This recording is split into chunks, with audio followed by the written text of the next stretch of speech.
Hello everyone, আমি মৌসুমি। আজকে ভোরের বেলা উঠে কোথায় যাচ্ছি বলো তো? এখন কটা বাজে জানো? এখন বাজে ভোর 5টা। মা আর আমি বেরিয়ে পড়েছি। কোথায় গেছিলাম বলো তো? আমরা গেছিলাম খান্না মার্কেটে। আবারও গেছে তো কিছু শপিংয়ের উদ্দেশ্যে। তো আজকে এখান থেকে অনেক কিছু কেনাকাটি করেছি। করতে করতে প্রায় ক্লান্ত হয়ে গেছে। দেখতে পাচ্ছ ভোর থেকে সকাল হয়ে গেছিলো। তারপর আমরা একটু কচুরি খেয়ে নিলাম, নিয়ে আমি চলে এসেছিলাম কাজে। কাজ থেকে বাড়ি ফেরার সময় একটু গেছিলাম উড স্কোয়ারে, কিছু কেনাকাটি ছিল। তো উড স্কোয়ারটা কত সুন্দর করে সাজিয়েছিল, আমার বেশ ভালো লাগছিল।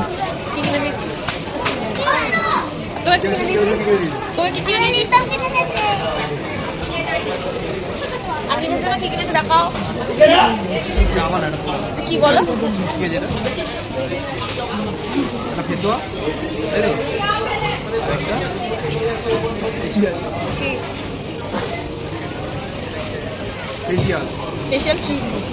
তারপর আমরা ওখান থেকে মায়ের মেশিনটা আনতে গেছিলাম, দেন আমরা বাড়ি চলে এসেছিলাম। আজকের মতো টাটা।